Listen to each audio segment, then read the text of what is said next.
Cidades à beira do caos, na mais completa escuridão. Milhões de pessoas foram afetadas pelo apagão que atingiu principalmente Portugal e Espanha na última semana. Sem luz nem serviços básicos, muitas pessoas tiveram que recorrer ao radinho de pilha para saber o que estava acontecendo. Caos, correria e mortes que levantam uma série de questões sobre o nosso futuro. De uma hora para outra, é como se alguém tivesse apagado a luz. Pessoas perdidas em busca de respostas. O caos. O apagão em países da Europa virou notícia e colocou em alerta especialistas do mundo todo. Há alguma fragilidade dentro da malha de transmissão que atende a Europa. Essa fragilidade ela tem que ser estudada, ela tem que ser determinada, identificada. E foi descrito como o pior da história recente da região. O que a gente tem observado é um aumento, dos problemas meteorológicos, deixando aí uma incerteza, das situações. Num período em que passamos por quedas de energia cada vez mais frequentes, será que o mundo passa por uma sobrecarga completa? E que perigo isso representa? É um evento histórico que nos faz refletir sobre o que poderia acontecer se esse evento não só se repetisse, mas tivesse uma escala ainda maior.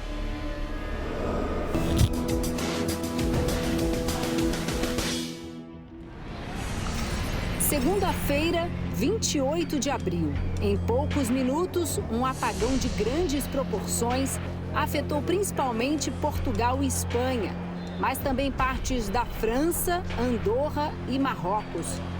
Segundo a Comissão Europeia, foi o apagão mais severo dos últimos 20 anos.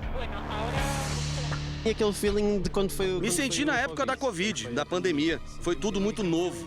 Como é que a gente vai viver agora? Como vamos ficar sem eletricidade? Disseram que seria por pouco tempo, que durante o dia ia se resolver. Mas começamos a ficar apreensivos. Nos supermercados estava tudo cheio e de repente teve correria para comprar itens. Os postos de gasolina começaram a lotar. Foi um caos. É sim, mas... Estações de trem e metrô ficaram lotadas. Nas ruas, semáforos desligados. Sistemas bancários fora de serviço. E lojas fechadas sem luz. Um colapso elétrico que expôs uma fragilidade até então inimaginável. Quanto tempo demorou para isso desligar? 2, 5 segundos, não mais que isso. É muito rápido, o fenômeno elétrico, ele é muito rápido. Para quem enfrentou esses últimos dias de incerteza, era como ter voltado a viver numa outra época.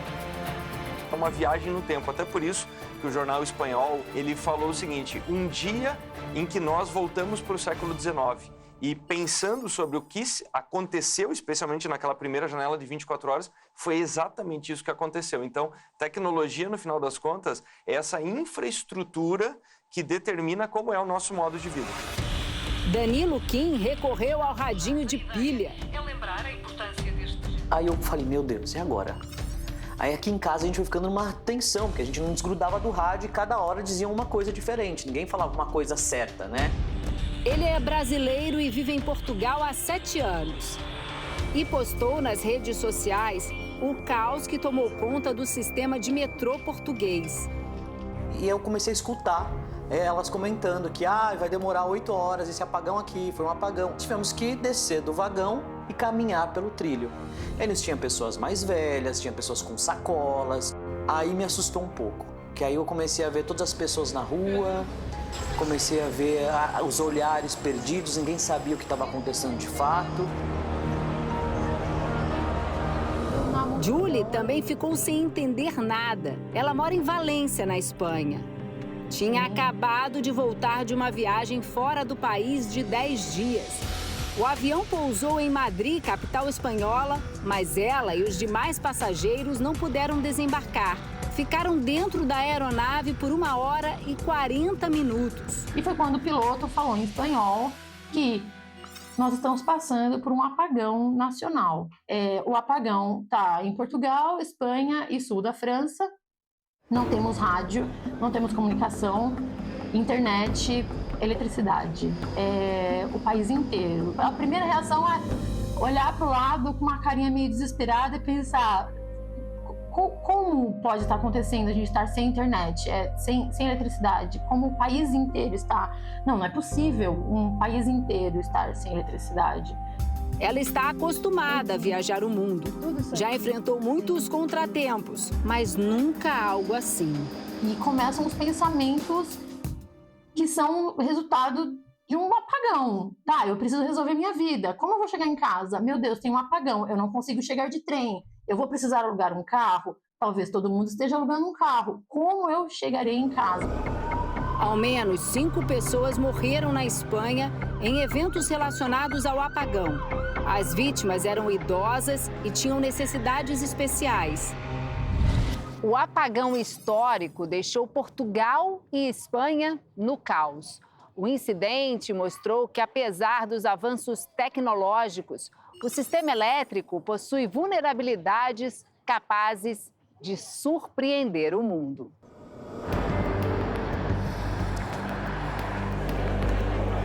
As pessoas elas não sabem a quem recorrer, como se comunicar, a quem consultar. Os serviços, normalmente, os serviços públicos, e aqui eu estou falando de bombeiros, polícia, hospitais, normalmente ficam sobrecarregados num curto espaço de tempo. Então, quer dizer, se houvesse um prolongamento, e dependendo do horário do dia, se isso acontecesse no meio de uma noite, no meio de uma madrugada, poderia ser ainda mais grave.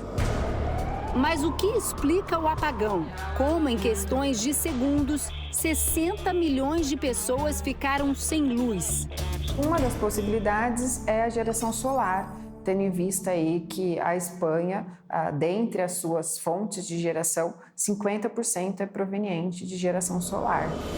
Ou seja, uma tempestade solar poderia ser uma das causas. Esse fenômeno atmosférico acontece quando o Sol libera grandes quantidades de energia, radiação e partículas no espaço, o que pode ser muito prejudicial para um sistema abastecido em parte por geração solar. Outra linha de investigação segue um caminho diferente. Um ataque cibernético, ainda está sendo investigado. A resposta deve sair apenas nas próximas semanas. Naturalmente, isso é inevitável. Há uma pressa em querer saber o que aconteceu. Afinal de contas, por que aconteceu o que aconteceu? E isso leva dias para ser feito. Foram 12 horas sem luz e um efeito devastador. No final das contas, foi um evento catastrófico, extremamente grave, que ocasionou, inclusive, mortes de pessoas em virtude de todo esse desdobramento. Nós ainda não temos uma causa fechada, mas o que chama a atenção é justamente isso. Não ter um diagnóstico rápido e o estrago ser tão grande. Julie se virou com a lamparina que tem em casa. Danilo seguiu as instruções do governo português e montou um kit para situações de emergência. Aqui, um radinho, que foi importante. Bom e velho rádio. Soro fisiológico, tem gás, tem manta térmica. E uma lanterna. E uma super lanterna. Um kit que salva vidas, literalmente, e ajuda a controlar o sentimento de fragilidade e insegurança.